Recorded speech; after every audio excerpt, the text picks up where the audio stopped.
And so we did establish these different types of states of consciousness that we could induce by using these very particular sound patterns. And so by the 70s, we had it had spread simply because the word would get out to among the scientific community, and those who were curious or had something similar happen to them were attracted to our work. All right. Are these the sounds that are now known as the hemi-sync tapes? The hemi-sync tapes. In other words, hemi-sync. Yes. Hemi, as in hemisphere of the That's brain. Right. I take it. That's right. And what these patterns we did find was that it's a special method that we didn't invent.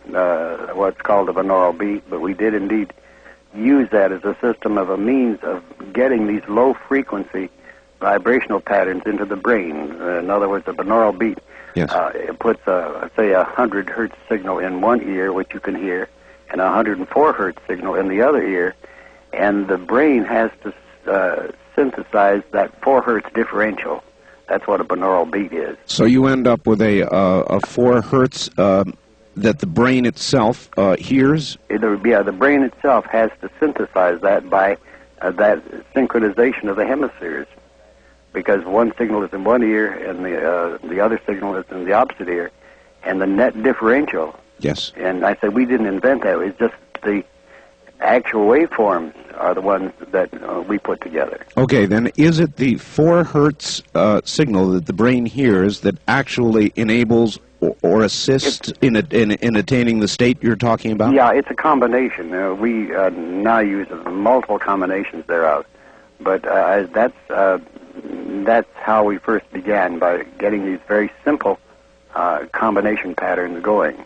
And in terms of where that got is quite an interesting story, but I'll bring you up through the years to give you an idea of where we are now. We have a 20-channel EEG system and an isolation booth where we have got a great deal of the RF out of it, and we use that in an awful lot of research. And I will turn you over to Skip Atwater and let him talk a little bit about the research patterns. That will help. All right. I would love that. Right. And go right ahead. Coming is Skip Atwater. And Skip Atwater, are you there? Yes. Skip, what division do you head up for Mr. Monroe? This is the research division that you mentioned earlier in your introduction. Yes. Fascinating stuff that you folks are doing. What can you tell us about the present state of your research? In other words, what all this has led to? Yes, the present day research has really been due to the age of computers. All the work that Mr. Monroe had done over the 2 decades prior to the invention of the computer world and analysis is now being validated. He has always been a man ahead of his time, as it were, and the notions he had about what was going on are now being proven to be true by looking at the brainwave states through computerized electroencephalography, actually measuring brain waves with a brain mapping system that runs off a computer, not the charts and the squiggly lines that we've all seen on drug commercials on TV and things like that, but actual computerized analysis of the brainwave states. What are you actually able to chart? This is fascinating. What can you chart about the brain besides electrical activity? Well, we can see how the sound patterns originally invented by Mr. Monroe affect the change in the patterns of the brain, and those changes then have been identified over the years as being characteristic of states of consciousness. So you can actually see dissociative states of consciousness and transcendent states of consciousness as they're experienced by the people reflected in their brainwave states. Wow. That's a significant accomplishment. What if somebody were there and we were actually observing this underway? how are you able to document this using a computer? Is it just that I'm totally lost? In other words, getting a little bit technical with me, if you can. What exactly do you look at? What we do is watch an overall flowing pattern of brain waves. The brain waves are the result of electrical neuron firings in all levels of the brain and are reflected up on the scalp as activity of the brain. Not all things actually occur in the neocortex, or that gray layer over the top of the brain.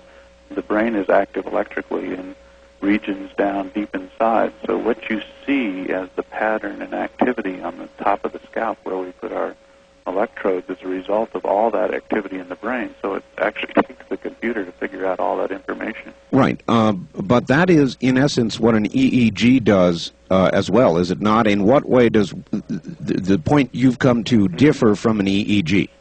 Well, this is the state-of-the-art of EEG work in terms of analysis.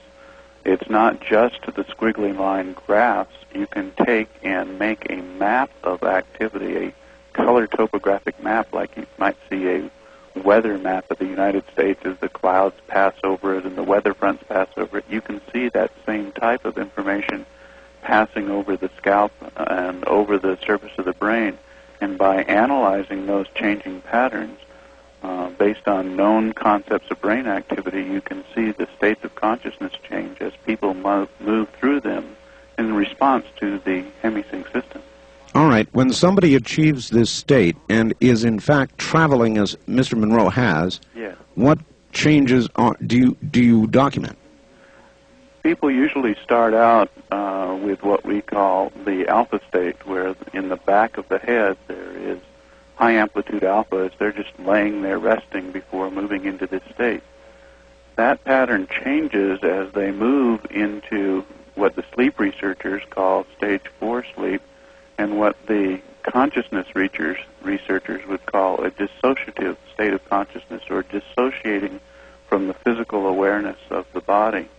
That results in a high amplitude delta frequency happening right on the top of the head. Wow. All right.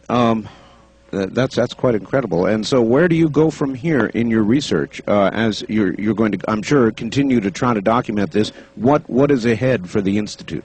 Well, the first task 5 years ago, when all this became a feasible thing to do, to actually map the activity of the brain as it responded to the stimulus of the hemisync process, was to improve the tapes by measuring the population of people and then changing those patterns slightly and improving the process that Mr. Monroe had discovered some years previously. I want to ask you a question. Do we have more than one telephone online now? Right now there is, yes.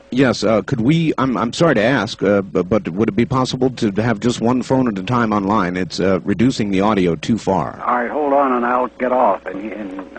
Well, by all means, come back. I'll come back. All right. Is that a little better now? That's quite a bit better, yes, thank you. All right.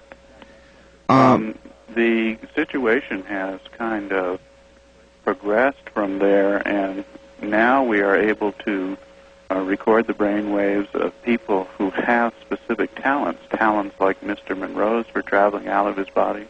But included in that are other human talents like a concert pianist or an architect or a noted author or a computer programmer. And by mapping the patterns of those, we are trying to develop sounds that might be able to pass these talents on to other people. Wow. Wow. Now, that's quite a line of research to be following. How are you able to, and I'm really wandering around here because I don't know what I really don't know what I'm talking about. So excuse the ignorance, but how are you able to map, for example, somebody with a great computer talent or somebody who's a concert pianist, and what differences are you able to note between that individual and anybody else?